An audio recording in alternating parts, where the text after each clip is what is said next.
All right, we are live, and the New York Mets are still the best team in baseball. A week later, couple of just annoying losses later, and we're still the best team in baseball. So everyone, just chill out, relax, and take it easy.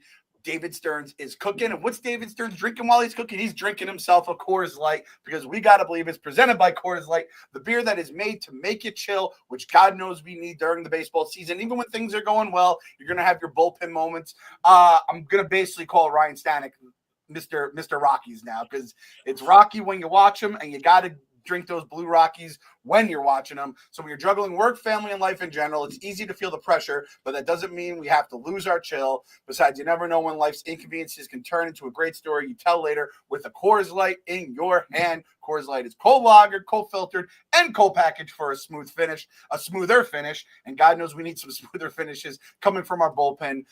So again, drinking my beers. Let's see, what is that? It's about like 9:15 at night. It's like my nightly Coors are getting popped. So Mets fans, choose chill this season and then reach for a Coors Light. Get Coors Light delivered straight to your door. Visit CoorsLight.com/believe, or you can find it pretty much anywhere that sells beer. Celebrate responsibly. Coors Brewing Company, Golden, Colorado. And talking about Mets and drinking beers, Barstool at the Ballpark, a week away, basically. Next Saturday, May 10th. We got ourselves Mets Cubbies, right? Mets Cubbies. Best deal in sports. Ticket to the Mets game. Credit for food. And then all you can drink beer from an hour before the game till 2 hours later, or the seventh inning, whatever comes first. And you're watching the best team in baseball. I don't think I even have to. Cubs are in first place as well. They're at least doing well, right? Yes. That's a low key like gut check for both teams, I think, right there, right? Because I saw we led the league in games under 500. Games. We'll talk about that. We'll talk about that. So like, I think there is like the kind of see where you stand. I think the Diamondbacks are kind of a little bit of that as well, because they're just in a brutal division no matter where they stand. So Barstool the Ballpark, and I got to let you guys know this as well. Talk to the rep today.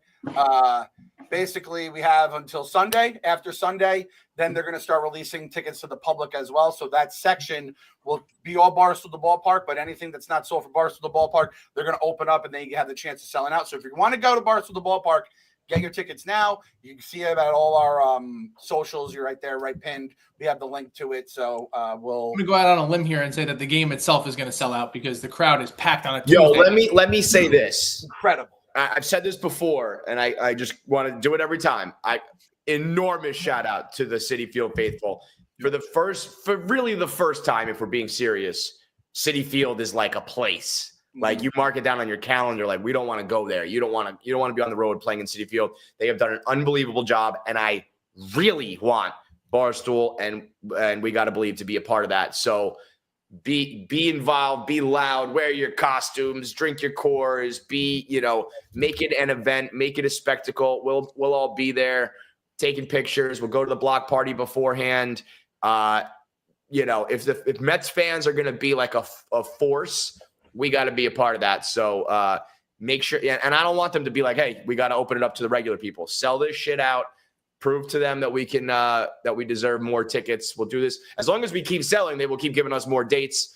It's like it used to be back in the day. We used to do 250, 400, 500 people sections, sell them out every time. And I would love to get back to that. I know we're all a little bit older. I think I'm going to bring my kids this weekend. Don't be afraid to bring your kids. It's a family-friendly thing. You can also get absolutely shit-faced, whichever way you want to do it. Maybe both at the same time. As long as you're not driving, so let's be a part of that, what's going on right now, because the only thing better than the play on the field is the fans in the stands. I mean, it is electric every night. Banged out, sellouts, loud, the cheers, my girl, the whole nine.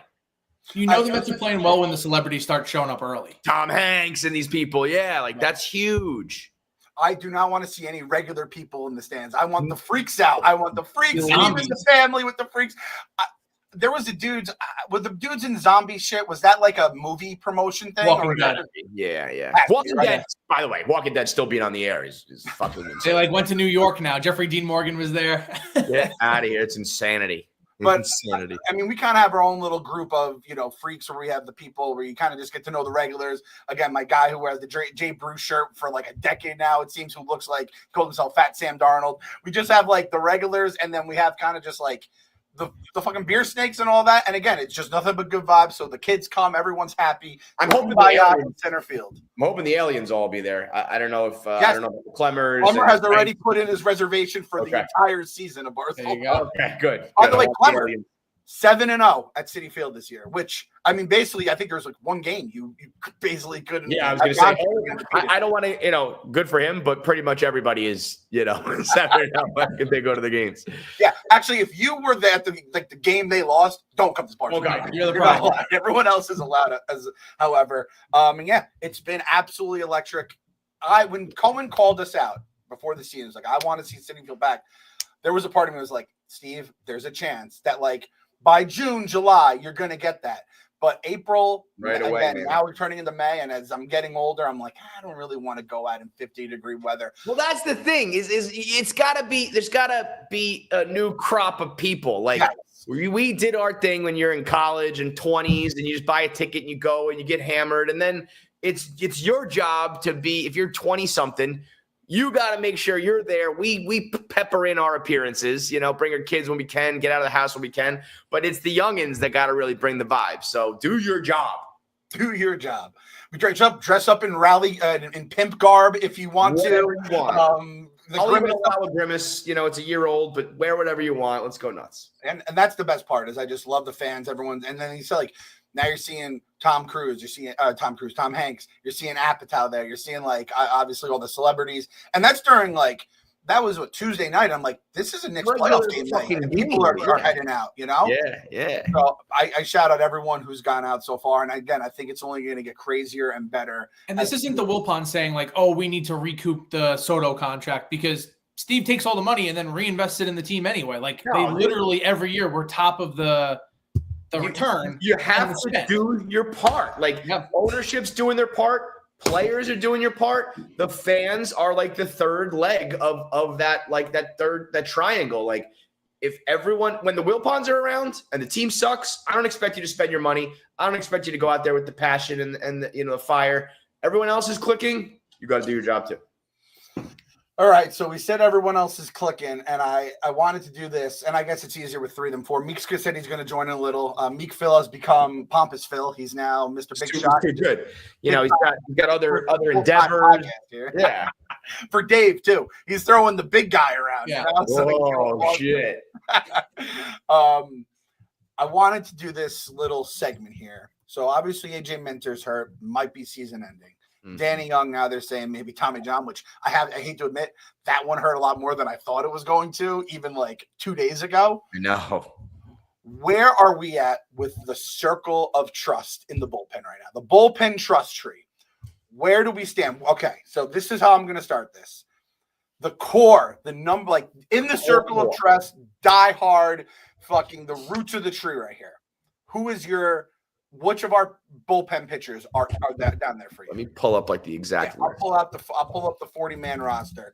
Off the top of my head, it's dwindling because Minter and Young are out.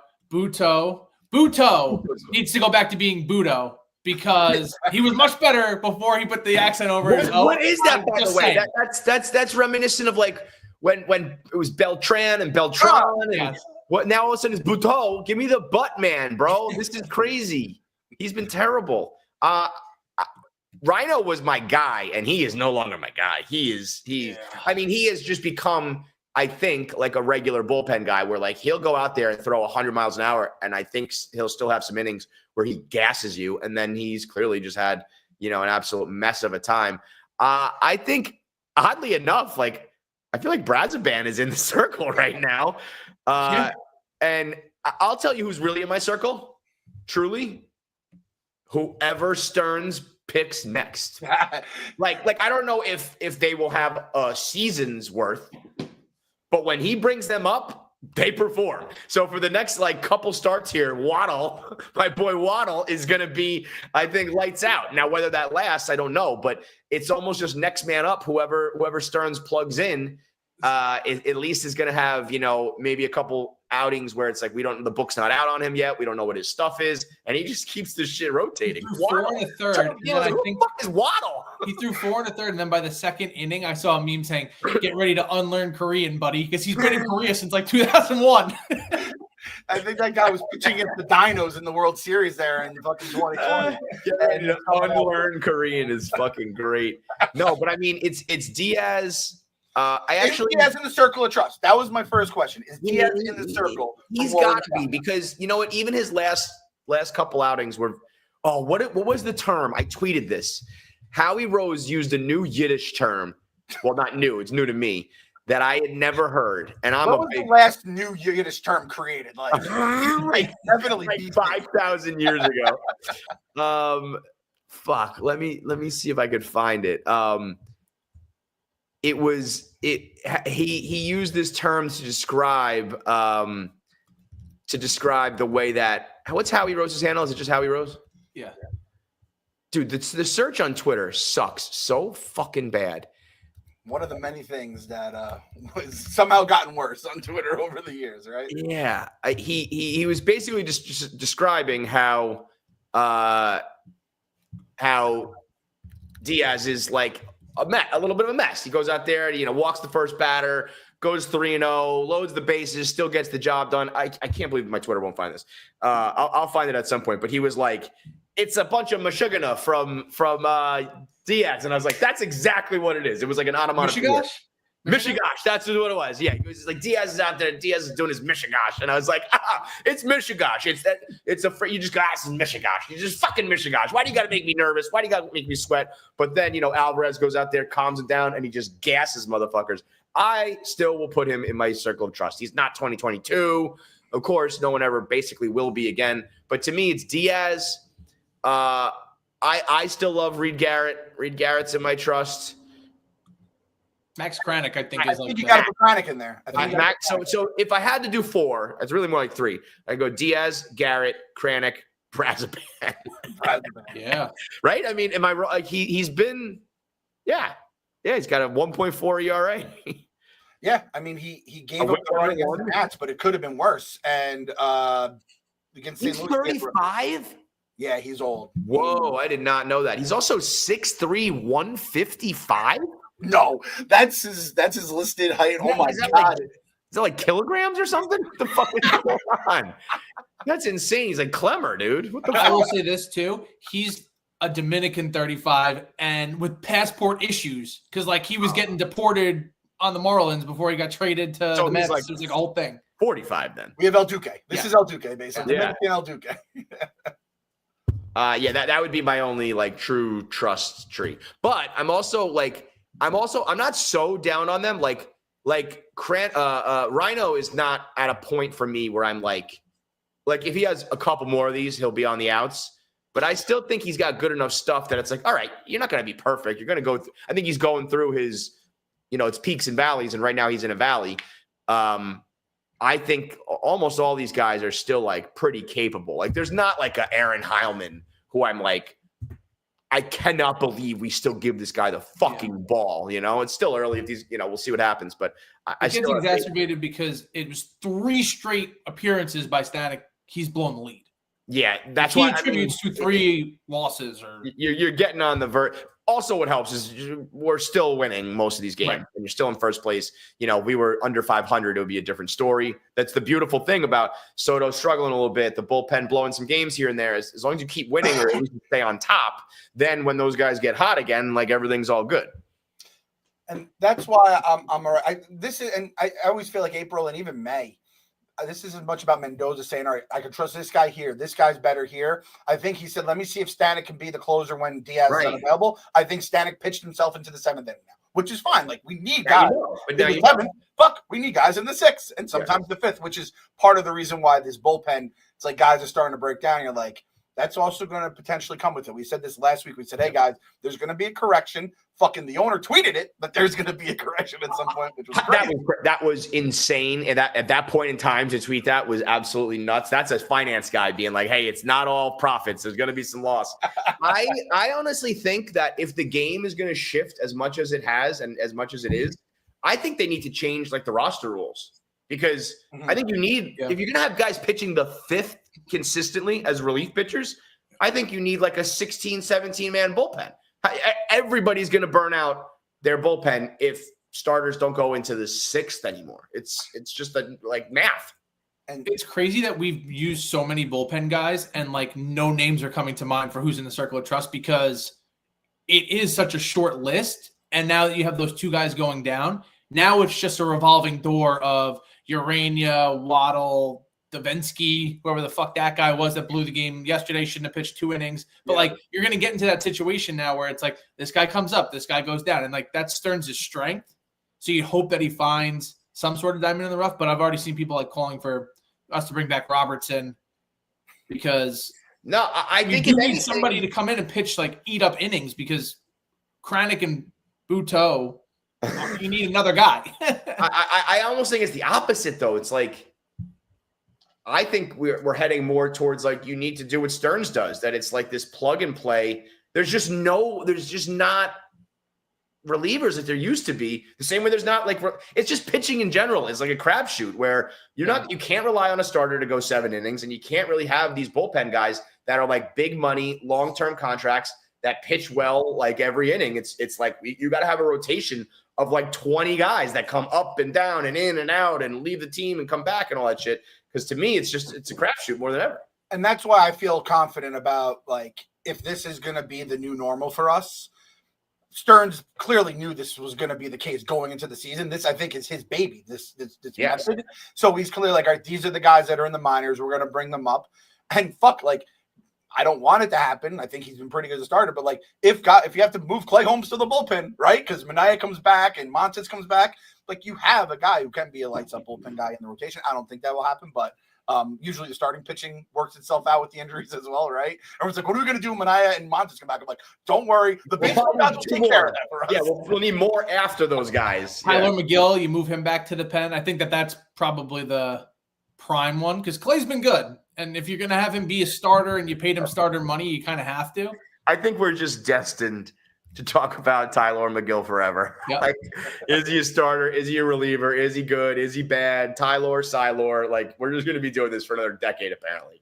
And, all this stuff, it's like this guy, he's doing good. The Mets starters are doing good. So the best ERA in baseball, 2.29 entering last night, which last night was like a bull, or 2 nights ago was like a bullpen game anyway.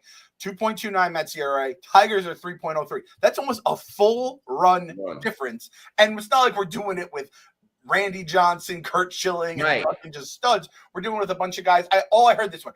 Mets don't have pitching. Yeah, you guys are talking shit. You got Juan Soto. You don't have pitching. And it's like, just let the pitching lab cook. Let Stearns put his ingredients in. And this is exactly what we said was going to happen. Griffin Canning. I love Griffin Canning. I love Clay Holmes. I am fine with Tyler McGill as long as he doesn't get hurt. Just pitching for my team. It's great. This team brings me so much happiness on a nightly basis. That blowout the other night, I was just like, oh my God, this is fucking amazing. And then the game after that, they keep on hitting, and it's like it's nothing. None of this is a fluke. Gary said last night that like only like 6 teams, I think like ever, have gone 14-1 at home. They obviously failed to do so, but like I didn't realize that. Because I just don't put much stock in April at all, one way or the other. But like when you start to get into the territory of like no team that has had this start has ever missed the playoffs. There's only been 5 teams that have had this good of a start at home, XYZ. Like you start to at least say it's a long season, but the foundation is there to maybe really have something special. Brandon Nimmo in one game alone almost passed Soto in RBIs and home runs. Crazy. So when you have Soto struggling, and then his bat's going to come back, and now he's got the protection of Lindor, Soto, Alonso, Vientos. I don't think Nimmo's really a 4-5 guy, but I don't think. I mean, listen, when you get as hyped up as we did and do about the offseason and free agency and Soto, it's almost like its own thing. It's like its own sport. It's like fantasy sports. It's fantasy baseball. You're rooting for Soto to win, to play, rooting for Soto to play well, to prove the haters wrong, to piss off the Yankee fans, to prove that he's worth it, that Stearns and Cohen are smart, that Soto is the truth, all those things. But that's a distant second place to just winning. And I think people are like forgetting that. Like first of all, Soto's struggling he's on base like twice a game. There's a reason Pete has so many RBIs. And that like if I think what's crazy is if you ask Mets fans, like, would you rather Soto be good and like the Mets play a little bit less, or like Pete's not as good? It's like, if this is what Soto does, if you insert him into the lineup and it makes Pete a fucking MVP candidate and stretches your lineup and you win 20 games in the first month and he doesn't get his numbers, like we can do 15 years of that if we win. I don't give a fuck. And you can't say that like it's not that he's not impacting things when we know how he's being pitched. We see he's still getting on base. The guy behind him is killing it. The guy in front of him is killing it. The team is winning. The offense is clicking. Like if it was just the offense sucked and pitching was saving us and Soto was not contributing anyway, maybe. But, I have supreme confidence he will get going. But even if not, as long as this holds, I don't give a fuck, man. Yeah, no, I'm fine with it. I'm looking at his numbers with because when he was on San Diego, it was a little quiet because obviously we're not watching Padres games. 275 average, but his OPS was 930, right? Because he gets on 410 on base percentage is just fucking ludicrous. 35 bombs, and at this point, it's like I'm just looking for like one a week. I'm like, Juan, just give me just a little crumb every week, just so it's like, all right, I just want you to be all right, because I'm almost like trying to preemptively fight off all the haters we've dealt with the Lindorks, the Beltran people back in the day. But at the same point, it's like at the end of the day, who gives a fuck? We're winning. But also like he's gotten on base like 25 or 30 games or some shit, whatever it is. It's like if this is your slump, the other day we scored 20 runs and I was like, man, I can't believe Soto didn't have an RBI or a home run in that game when everyone else did. He still went 2 for 4. Like, I mean, if this is the worst, this is why Juan Soto's Juan Soto. This is him playing bad, and he still is on base all the time and making an impact. That's why he's worth the money. Holy shit. I'm looking up on-base percentage leaders just to see. He's 38th at on-base percentage, which is pretty fucking good considering he's, down here struggling. I know we don't like to promote these kind of people on this show, but Aaron Judge's on-base percentage is 521 right now. Batting 410. Jesus Christ. I mean, he's a freak. Although I will say, I think I saw Marty talking about it, that fucking idiot. Like, he's great, no doubt, immortal. But, like, guys like Bonds and like Pujols and even like Miguel Cabrera at his peak, like they did this shit for like a decade straight. Not 410 and 500. I know that's going to come back down to earth a little bit, but like the way he's playing, like he got healthy, probably started doing steroids or something, because I don't know how all of a sudden you become this at the age of 30. But imagine like you got to do this for like a decade straight before you're in the conversation of those. And I don't want to say that, because 60 home runs is 60 home runs. So like I don't want to take away from it, but I just think there's a little recency bias going on. Some people forget about the Pujolses and really truly what Bonds was doing. I saw some people comparing that. It's like whoa. I mean, he was he did the precursor of like, because Bonds was on steroids, like anyone who was completely clean, and like we don't have any doubts. But I was like, are we just going to forget Ken Griffey Jr. existed? That's what I mean. There's a lot of shit that's like, generational was what he said. It was the best of a generation. I very, very often I just like scroll away. I'm like, whatever. I'm like, that's just fucking stupid. What do you mean there's a generation? It's like, the last like 10 years. Yeah. Instead of my lifetime. Yeah. That's not true. Stupid. That's not correct. I mean, he's got like a 12 or 1300 OPS or some shit this month. And I saw a little Instagram stat. It was like, Aaron Judge's OPS this month is 1,200. Barry Bonds had this OPS for 5 years straight, like a whole entire seasons for half a decade. So let's relax a little bit. Yeah, just take it easy, settle down. But again, and the beauty of this is if you're first team to 20 wins, first place, all this, when your $765 million man is not playing up to his potential, like watch out when he does, because you know who already is? Francisco Lindor. You know who's already playing above what I thought his potential was at this point? Pete Alonso. You know who else is killing it? The bottom of the lineup. The fucking Terrens of the world, the Taylors of the world. Like Acuna. Yeah. Oh, Acuna. You know what? I'm so mad at myself, because after like starting the season, I realized my actual guy is Acuna. And I don't know why I mean, at the time, I didn't know if he was going to make the team. And like, And I liked Siri, but now that Siri's out, I root for Acuna. I think the way that some of these fans root for Soto, like I want him to do well. I don't know if it's because of Ronald. I don't know if I just like the guy. I love the way he filled in for Lindor last year. He's playing really well. The defense is good. I love Acuna, man. I think he is a really good piece of this team. I hope he keeps it up and sticks around because he's like a young athletic. You need those guys, you know? That's a guy where it's like this guy, he fits into a successful season. We've had successful seasons, and you're like, there's that puzzle piece. He's one of them. You know what I mean? Right. You can't attribute it to like a specific stat. He just has the juice. Like when he's on the base path, when he's in there, he's injecting energy into the lineup, into the game in general. Yes. Yeah. Whereas like Beatty, no, he might have his moments, but it's like, no. And even McNeil came back and hit, but I'll be honest, McNeil, if you're a baseball vibes guy, which I think a lot of people are, and that's kind of important in baseball, I don't know what, maybe it's the Lindor fighting in the past and he's always angry when he struggles, but I'm always like, I don't like this. But he's been hitting and had his moments, so like whatever, production is king. But I'm just like, the fact that we're trying to hide him in center field, though, I hate that. I'm like, something terrible is going to happen. We have Tyrone Taylor. Yeah. So like, why? By the way, him out there, that glove. Oh, that inning the other day, I think that was the best defensive inning of all time. That's like the true immaculate inning, is just watching defensive plays happen. Right? I think this is kind of bananas. They're like assisting each other with the glove flip. I'm like, holy shit, this is amazing. That's when you know it's really clicking because, pitching and defense has never been, our strong suit, even when we're playing well. And like it's all clicking on both sides. It's fun, man. It's a fun season right now. Even like last night, I was stunned that we didn't complete that comeback. Like I was like, we're gonna win this game. We're gonna win this game.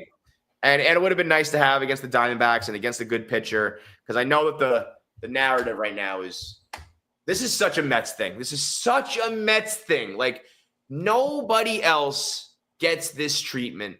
If you're first at 20, your best team, best record in baseball, all that shit, nobody is picking apart especially this early. It's like the teams that win are going to be the above 500 teams. When you're playing, you're beating the teams. They're the ones that are under 500. Like at this stage in the game, that math, it's like it was like Carl Ravitch had a college football stat this season where he was like, it was like the way the conference play unfolded. It was like these guys have won all these games, these guys have lost all these games. Like, yeah, that's how conference play fucking works, Carl Ravitch, and everyone called him out for it. That's like what's going on right now. It's so early.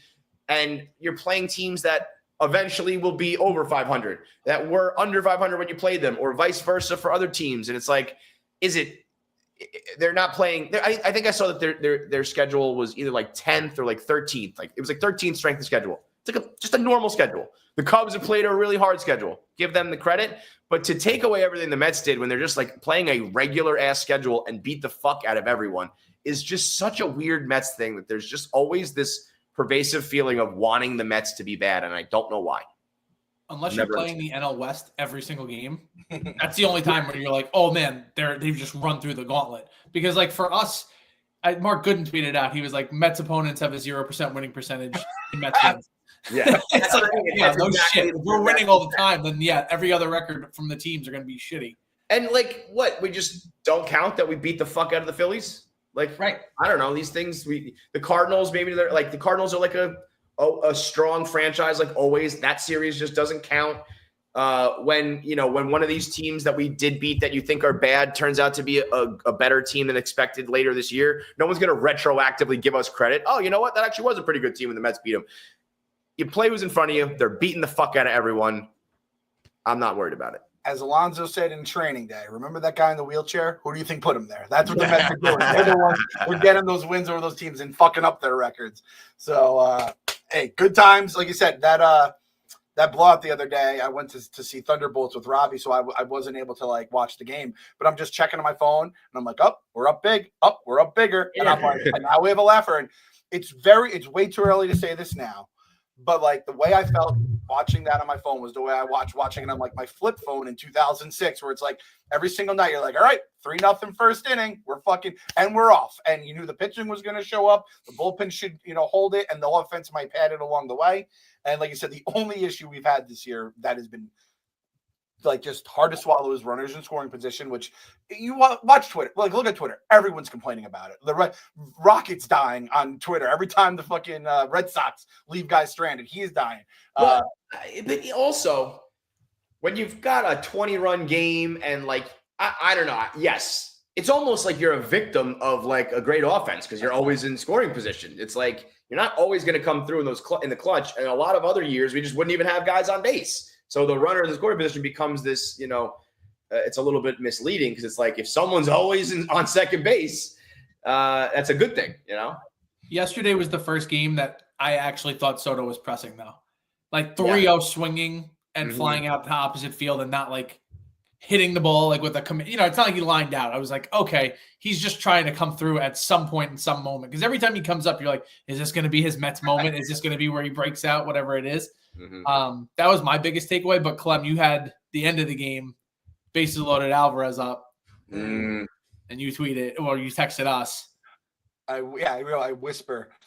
Kind of wish Luis Torrens was up there.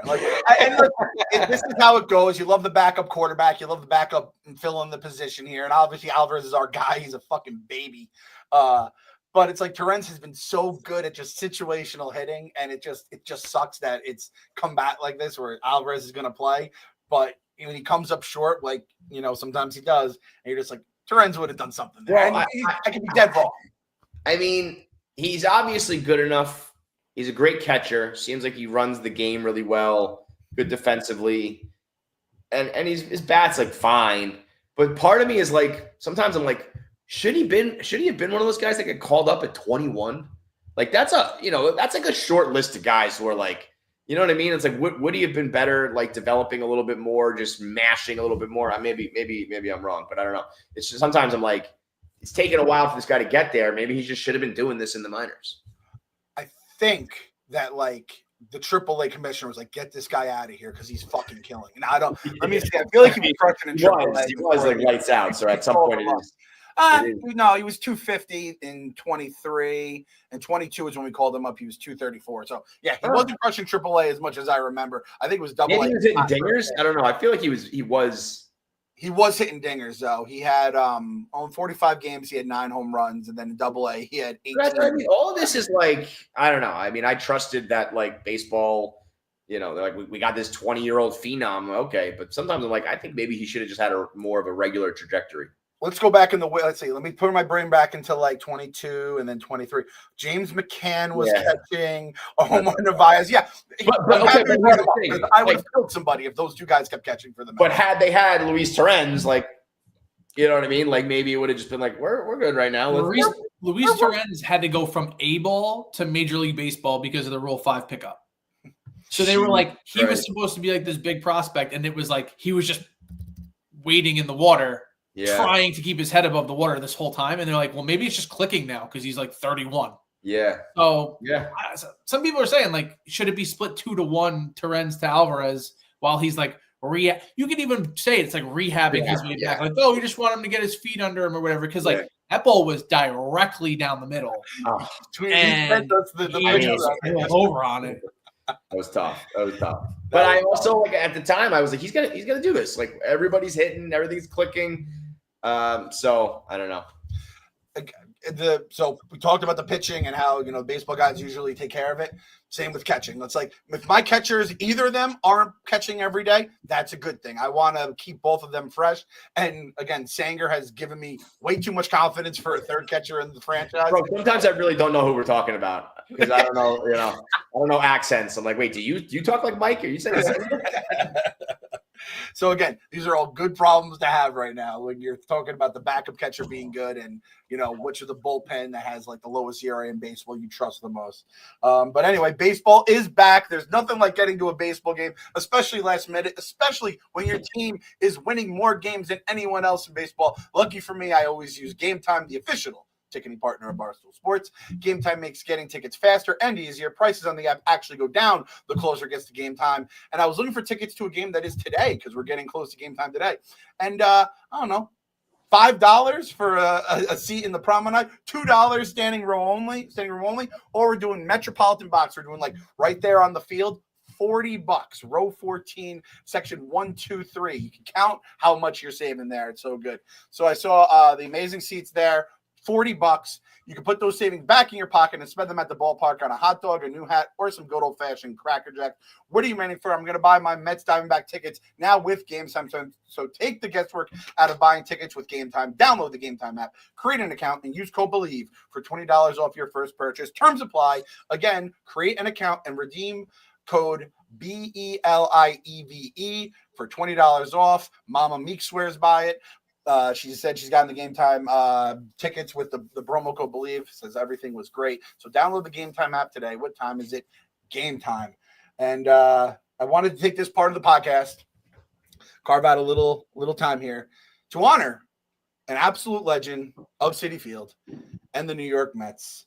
Kev, you said you got the news like early too. That some scumbag DM'd me and said, I can't tell you how I got this scoop, but Seymour Weiner is dead.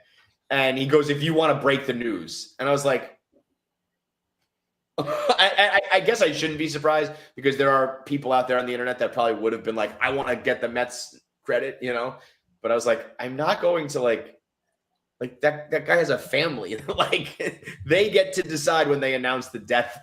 He's a decorated World War II veteran. Yeah, I was like, that old Mets man died. Yeah. So I was like, thanks, man. I'm all set. But yeah, I did. I let the chat know, RIP to Seymour, and then the Mets put it out there. I love the Mets put it out there, by the way. I love that they tweeted it, and just you go through the comments, and everyone's respectful, obviously. And I will always have a very warm place in my heart for Seymour Weiner. Totally. That was the jump off for the meme team, the magical season, and the way that guy had fun with it from the jump. We had the hot dog thing a month later with the wieners coming out. Remember when he said, no one has made fun of my name until now? I was like, bro, you don't have like any like no one ever said it to your face then, because your name's Seymour Weiner, bro. I almost feel like if he had passed away several months earlier, we maybe beat the Dodgers. That's probably I kind of want like a jersey patch too, at least for like a game. I'm not kidding. Being that he's like one of the last World War II vets, probably like I think he should get a patch. I think we should get like a hot dog World War II combo patch, like right on the arm. They should just make a Seymour Weiner Day. Now it's just his namesake. Where they just do $1 hot dog day is just Seymour Weiner Day. Great idea.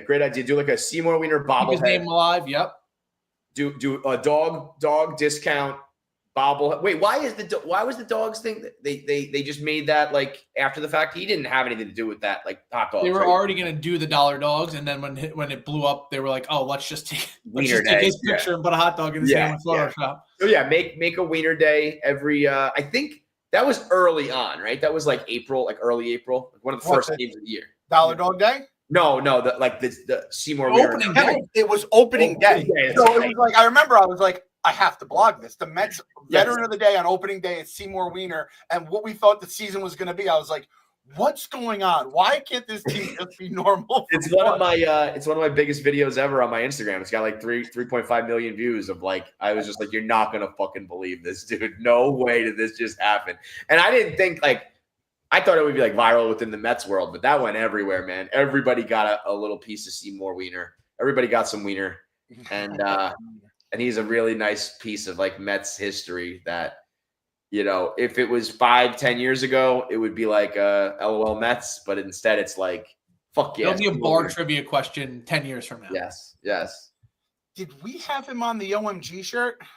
Yes. Yeah. It gotta be, right? If we didn't. I was going to say that would be egregious by us. Right? Yeah, no, I'm pretty positive we did. He's not on it. He's the middle of it. So batting leadoff, number one.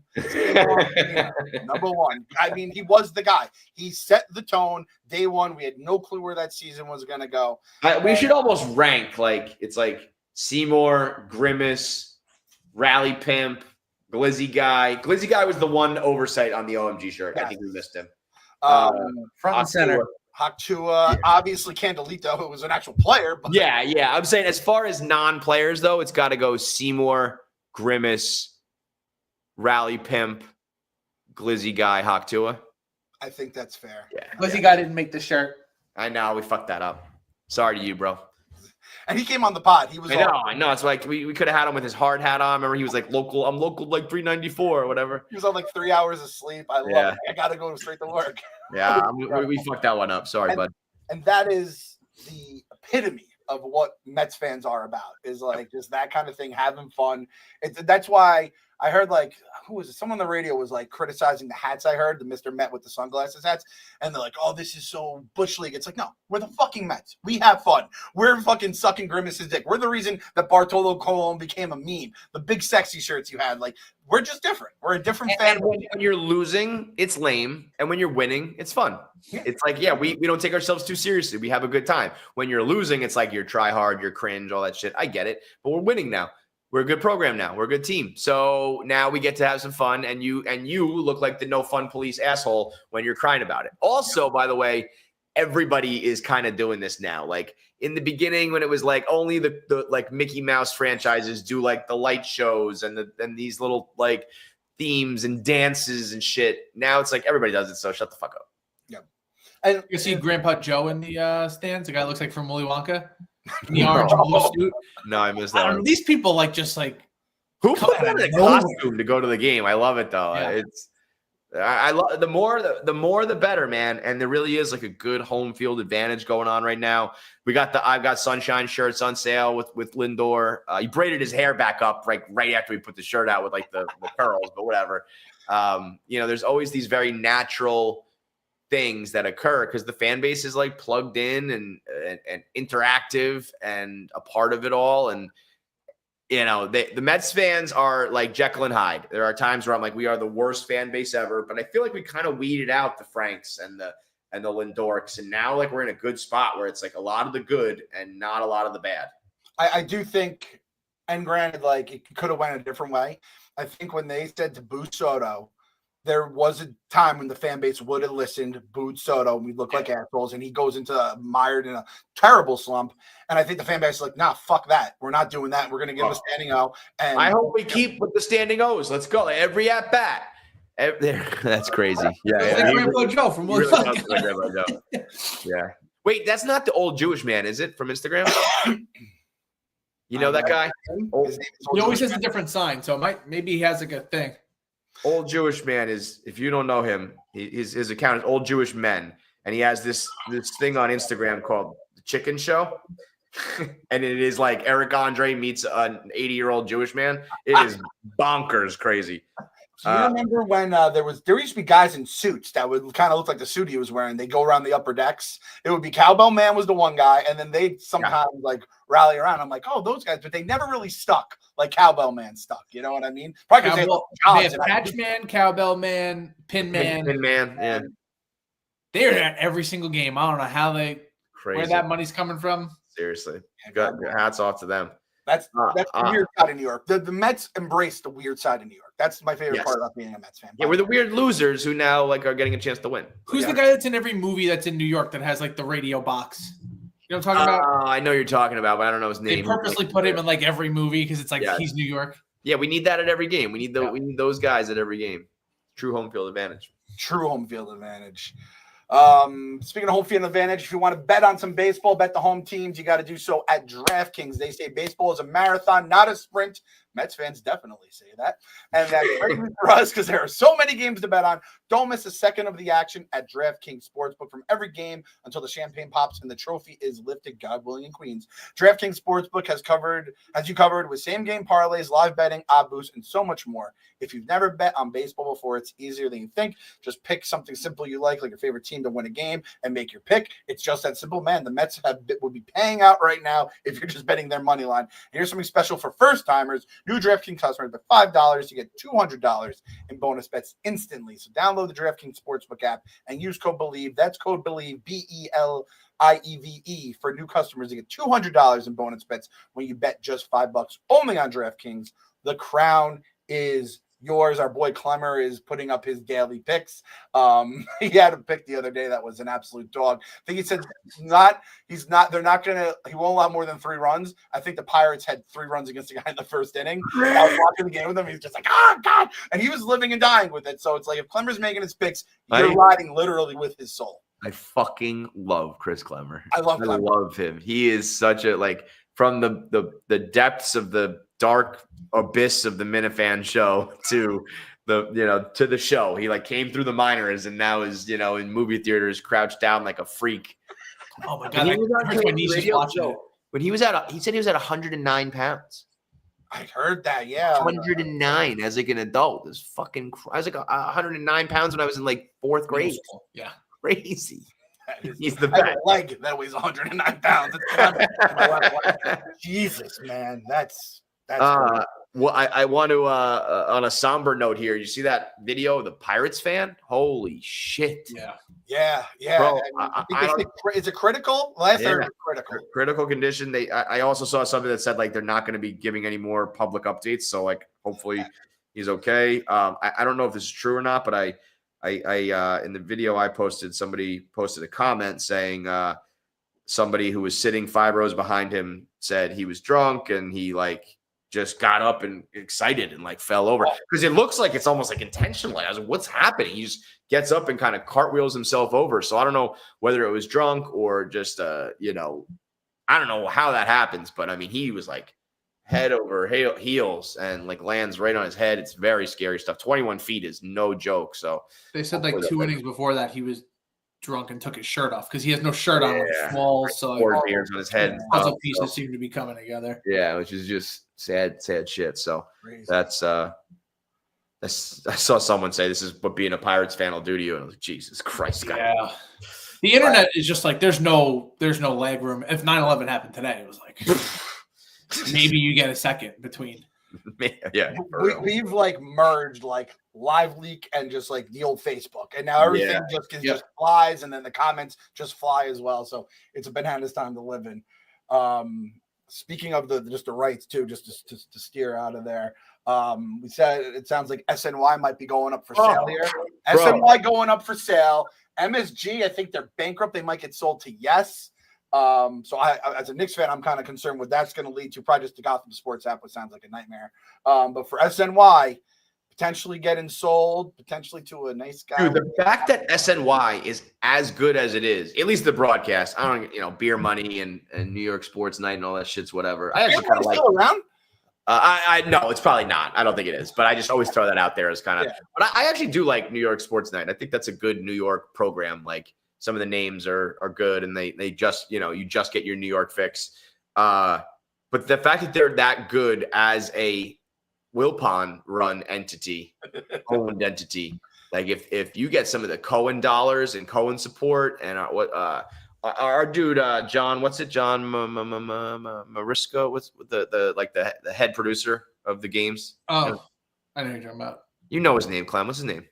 I don't know if that. Kyle had it last time. Oh, I thought you. John DeMarisco. I know. Yeah, DeMarisco. Yep. Yes. John DeMarisco. Like if he gets like Cohen backing and Cohen like. He's already coming up with all this like revolutionary shit. And if it's like, now here's some dollars and some support and some resources, like we've already got the best broadcast out there. I would love to build out that channel and make it like a real fucking, I mean, it's already really well done and it's still one of the worst owners of all time. So let's give him, and that's the real moneymaker, by the way. So like, if your network is profitable, like then Cohen's truly got empty deep pockets. So, let's go. Like he has the means to like roll it into so many different things too. If I had to guess, News 12 and like Altice or whatever are going to angle for it also because they're already promoting like an SNY Yankees talk show crossover thing.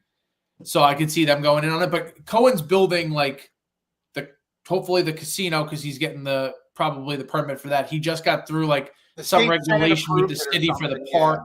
Well, that's why I'm surprised that MSG's going bankrupt because like that was kind of the thing with Dolan was always like he owns the building, he owns the network, he owns the teams, and that's when you know what it is. It's the Infinity Gauntlet for Cohen, and he has basically two or three stones left. It's like the casino, the real estate, and the network, and he's got the team and whatever else, and he needs 3 more. And when he's got that all together, it's over, dude. Fucking better be. I need this to be over. I need to get myself a World Series. But it's like it was. You made your cry to him, Kev. You're like, you'll be known, like no one who knows who the fuck Steve Cohen is. If you come and take over the Mets, you'll be a legend here, this and that. They're going to teach like potentially this in textbooks about like what he can do in terms of just making money. If he owns the Mets, if wins the World Series and you have all that kind of stuff, you become the legend for that. But then it's like you have SNY and turn that into money maker, but then having the casino and then whatever you have in Queens. Now you're just that's why when he said I view the team as like my civic duty. Which is awesome, but it's like, yeah, bro, because we know you're going to go make billions on the infrastructure around it, which is all good, by the way. But it's like the actual team itself needs to be like a charity, nonprofit that you're just doing for the people, and then you make your money on everything else. Yeah, I mean, he's going to be in New York that has the potential for that space because they're already putting the soccer stadium there. Yeah. So if that Citi Field. Casino, hotel, restaurant, bar, park. It'll become like the hub of New York, the way that like Xfinity Live and Philly and all those places have like those downtown like hubs, Wrigleyville, all that kind of shit. Like Cohen will be one of those guys that like it'll be bridges named after him, and they'll rename the park one day like Cohen Field or whatever, because he already is, but he will be a New York City icon when the borough is going to be like. You're going to change it from Queens to like Cohen. He's going to like run that whole fucking section in New York. It's like a mob boss. It's crazy too, because like you think like, they try to do East Rutherford in New Jersey where you have it, MetLife as a place where you can do all these events and all that kind of stuff. But what you have in Queens, you have Long Island there, obviously Queens and Brooklyn. And you have the city, Manhattan or whatever. But then even like Connecticut and Westchester, it's just a bridge of light. East Rutherford was the right idea. It was the wrong place in the middle of the swamps in New Jersey, and just horrible execution. Like, let's put a fucking ski slope in there, and let's, all these crazy things. Like, give the people what they want. Give them fucking fields and casinos and hotels and bars and restaurants, and put it right in the middle of all the boroughs. Basically, like, if you build it, they will come. And I will literally come. I will come. I remember the first time I went to Citi Field, and it was just like so nice, and just felt like so spacious. And I'm just like. How can I not go to a bar right now? Like, I just want to go to a bar and have a burger and a beer. There is a part of me that loves the chop shots. Yeah. I mean, that was like our den of yes. Just that little bit of in the back of your head, like, when I leave this game, will I have my rims? Yeah. I like that. That's a good feeling. The only other thing I had was the look ahead, but it's Cardinals and Diamondbacks, who we literally just played. So I don't really feel any sort of way about either of these teams. Just beat the fuck out of them, please. Let me see. What are their records right now? Because I would like Diamondbacks and the Cardinals. Yeah, I would like to put an end to this bullshit. Cardinals are 14-17. Diamondbacks are 16-14. Hopefully 16-15 after today. And 2 games at 9:40. So we're getting later games, not 10 o'clock, but they will be later. There's also a chance the Knicks might be playing during some of those games, so you might be up regardless. But the Cardinals, 8:15, 2:15, 2:15. We got some afternoon day games coming up, baby. By the way, the Knicks, man, that was a crazy move the other day to just have Josh Hart and Jalen Brunson just standing at the scorer's table for like that was fucking bonkers, man. Gibbs is not having a good time right now. Brunson, that was the most I've ever yelled at Brunson in my life from my house. Where I'm just like, dude, just pass the ball. Like in the first half, I'm just like, dude, get everyone else involved. Stop bringing the ball up. But then flip side, at the end of the game, they were like running the offense through Mitchell Robinson like he was 0-2 Shaq. I was like, what's going on? They don't run an offense. They just don't. Cat would just shoot like a 35-foot three, or Brunson. Also, I wouldn't even have a problem with them not running an offense if Brunson would just go to the hole every time. But he does these like step backs and these fadeaways, and it's just like, if you're not going to run an offense, you got to get to the rack and at least get fouled. Like now you're going to choose to not do your foul baiting when we need it, when you got to like stop the clock and get to the line and score these points. It's tough, man. But I mean, it's all kind of for the right to go probably lose to Boston anyway, but it would be a big step back to lose in the first round here. So they got to get that shit done. Is it 2-1? 3-2. 3-2. And they're in Detroit tonight. Basketball. basketball. But they've won in Detroit, so like maybe they just close out there, which would be interesting. But yeah, like whenever they win, I'm thrilled because they win. Winning a playoff games feels awesome, and when they lose, I'm like, this is like not shocking. They've done this all year, and let's be honest, I feel like there is a ceiling to the season. Where last year they lost, it's like we got robbed of at least a chance to, like Boston just ran through the East, like like hot knife through butter. But the Pacers gave them games, and then they just like shit it away at the end. So as long as like you're probably going to lose to Boston, but you don't want to take a step back. I will say that I think Detroit is a shitty matchup in that like I think by next year Detroit's going to be like not a contender because they'll be like the Knicks, where it's like you're one of the. They're going to take the Bucks spot in the standings. You know what I mean? They're going to be in the mix, and if they can get like an all-star next decade, they're going to be a problem, and everyone gets better and whatever. I just also want the series to be done. It's just a gross series. The refs are not calling it for both sides, both fan bases. Oh, it's ugly bully ball. I just don't enjoy it. Yeah, and it's inconsistent because it's like guys are just getting pushed and punched in the face, and both sides again. And then, like, they call it a ticky-tack foul as a guy's trying to get position. It's like, what the fuck are we doing right now? So it's a lot of injuries, people getting banged up, falling on their backs and hips and shit. It's just, it is not enjoyable to watch. I'll tell you what was enjoyable to watch. Keegan's first ever home run last night. Oh, my God, dude. It was the best moment of my life. I saw the video, but I didn't get to watch it yet. It was right before we came out. I'm like, I got to check this out. Bro, I was filming, and then one of the dads is awesome. This guy, Evan, he runs like he has an iPad. He does balls and strikes. He scores the game, and it all runs through an app.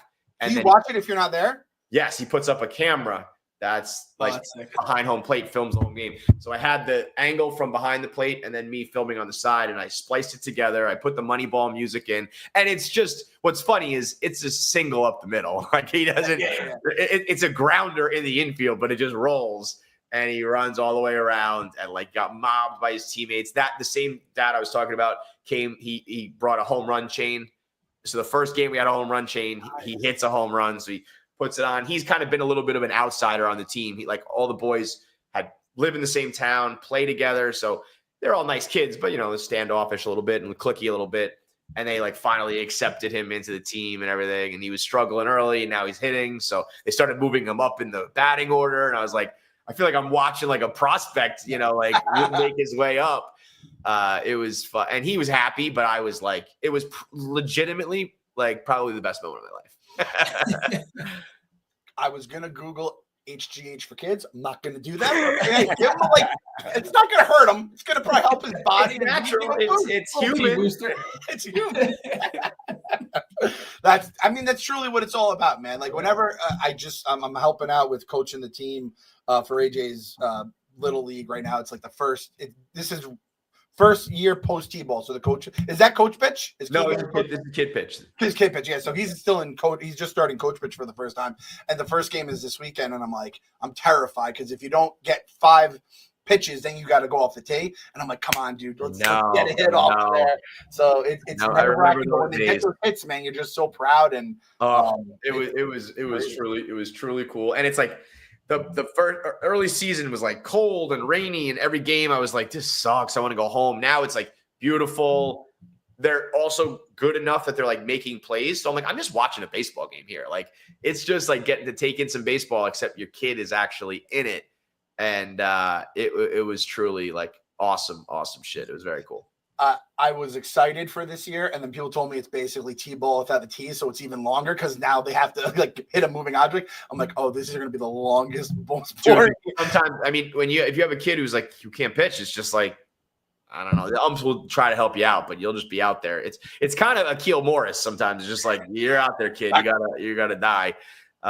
So it's not always the best, but when it is like clicking, it is very fun. Somehow I got roped into being the walk-up music guy. Nice. That the one dad who does everything was like, I can't do it all. Do you want to one game? He was like, do you want to do the music? And then that just became my de facto role. And these kids, by the way, take their walk-up music more serious than like the game itself. And I'm officially old because I feel like I usually know every song. They're coming up to me with songs. I don't know the name or the fucking artist. I'm like, you put it in the phone. I don't know who this is. I got kids coming out to like young boy NBA and fucking weird rappers that I don't know. I'm like, am I allowed to play this? Like, I don't even know what the lyrics are. Is this all? It's crazy, man. Do you guys have your batting song? Like, what would you be if you had to choose a batting song right now? Do you know what you would choose? Regulate. That's always in your answer. Hold up. That's a jam. That's what about you, Kyle? Kyle, you had music, right? When you played? In college, yeah. But before that, like now they have like the kids have like all this. Bro, the kids are like little pros. They got the sliding mitts, they've got the gear, the swag, the music, shield, all that. I did Can't Tell Me Nothing by Kanye West was my freshman year one with that drop. And we played Maryland Eastern Shore, which like they are fucking terrible. They lose every single game. And that drops and I get up there and the catcher's like, sick walk up. I'm like, like that's all I needed. I swear, these kids do feel like, it's more important. They're all playing Juice World. They asked me to change it. Like, next at bat, can I do this? And then the third inning, can I do that? I'm like, I'm sitting there scrolling, trying to change the playlist. You got to get the edited versions too. Yeah, right? The one kid does Eminem and Juice World, Godzilla. And the first thing is like, I could swallow a bottle of pills and I don't know. And it like blurs out. But I'm like, I still know what these words are. This is fucking crazy. Talking about swallowing pills is nuts. When that Dolce song, when she's like, yeah, I love to have sex. Yeah, I love doing it. I'm like, oh my God, stop talking right now. Bro, one kid requests Not Like Us. He's like, can you play Kendrick Lamar Not Like Us? I'm like, no, I cannot. No, I cannot. I'm not playing pedophile music at the baseball. Play the minor part. Everyone loves that. Like, no, I don't. Did you see that? The Patriots tweeted that out the other day. Yeah, it's crazy. Mr. Irrelevant. His name is Minor, and they go a minor, and it was like delete. I think I would go Pink Pony Club right now. I think I just kind of freak everyone out a little bit. Be like, what the fuck is this guy? Yeah, if you don't have like a song, like I love like Regulate. I think it's like, from my childhood, I love it. If not, it's better to go like the dude from the Athletics who used to do the romance song, Yeah, Careless Whisper. Like, I think it's funny to do those. I think My Girl's a great one. Like, no one would ever pick that, but it's become this thing. So the weirder, the better if you don't have one. I Tumble For You by Boy George. Great the one. Billy Madison scene where he's going up and down the stairs. Yep, all the trumpets. Oh, yeah. Love that. And I'll tell you, Pete Fitz, opening day, I was like, oh, Pete with Layla, this fucking works. And it's working so far, right? Yep. And one last thing on Little League, because I'm now learning this slowly. Kev and Kyle, you guys were both in Little League. When you, in your memory, it was fucking like just good, clean baseball, good crisp stuff. Absolutely. It was garbage, just was rotting garbage on fire. And I thought it was like crisp. It was like watching a major league game. I will say, like, this team, I watched them get better over the course of 8 games. Like, now, if there's a ground ball at somebody, I'm like, they're gonna field this ball and make that play. But early on, it's a crazy sport for children to play. Like, explaining the rules it's fucking insane. Where it's like, if you hit the ball on the ground, you can run. If you hit the ball in the air, you have to wait. And then after they catch it, then you can run. Like, all these things that are just not intuitive. Where in football, it's like, run the ball over the line. This is not like that at all. And then there is like kind of this humiliation aspect of it. Like, we had 3 games in 2 days the other day, and there's a 50 pitch limit. So we had a doubleheader one day and a third game the other day. And by that third game, you need to have like 9 pitchers. You're really throwing like 3 pitchers a game. And by the end, a couple young kids who can't pitch, a couple kids who have already pitched. And this one kid went out there and didn't have it. And we just walked the ballpark, and we blew like a 3-run lead. They lost the game. And I was like, this is like, and the kids were like, whatever, there's ice cream afterwards. They're happy. The dads were like, I felt like I was watching a Mets game. It was 4-1 in the 6th. And I was like, we got to get these 3 outs. How are we going to get these outs? I feel like, should we put in Stanek? Should we put in Kranick? What do we do? And it was just Akil Morris. We just had to let him do it. And the ump was like trying to give him the calls, and the ball was all over the place. And yeah, it is not a sport that is like clean at all at this age. It is a absolute nightmare. That's why when you do get a hit or a play, a catch, just a fly ball that people catch, it's like, oh, he got it. I have visions of like we were the fucking 98 Yankees, and it's like, no. My wife, they had their first softball game for Sienna. This is 4th and 5th graders too. And I was like, what happened? She's like, well, we lost 11-1, but we got the only run that came on a hit. All their runs were on walks. And it's like, that's why it's always like 4 innings or 2.5 hours. There's always like the time. One or the other. Yeah. And it always hits the time limit because again, they're figuring it out. And the craziest thing for little kids is like, we're going to do all these sports, this sport with all these weird rules that don't really make sense. And we're going to put it in a sandbox, which every little kid is going to want to play with. Just play with the dirt. Yeah. 6 to 8. Picking the daisies in the outfield. Dude, Keegan plays in the outfield and I'll watch him.